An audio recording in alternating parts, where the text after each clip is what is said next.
Congressman, let's talk about the events of today. I am reminded that it was not so long ago that a group of congressmen were practicing baseball in the DC area. Somebody shot them. Some of them were seriously injured, including Congressman Steve Scalise, I remember.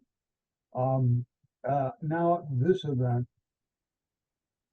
tell me from an elected official's perspective how it makes you feel to know that there are people who think it's okay to use this kind of violence in our political arena. Yeah, sad and angry, frankly, that people think that this is the right path to move forward.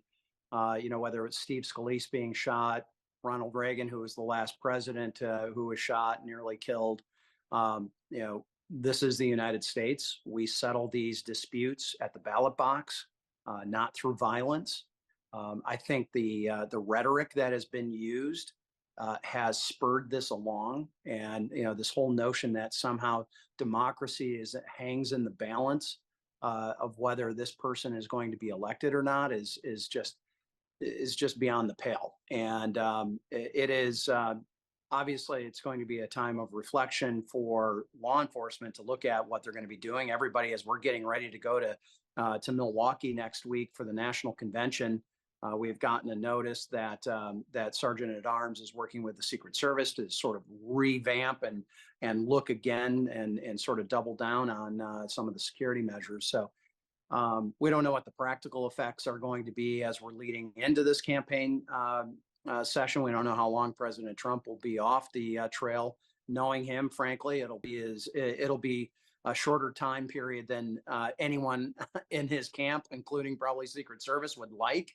But that's who he is. So it's just this has got to stop. And it's incredible to me that people are out there still throwing that rhetoric around. Is there any realistic hope that after everything settles, after everyone goes back to their normal campaigning, let's say after the Democratic convention, that this changes the tone of this presidential election, or should we just expect that it will be a resumption after a short pause?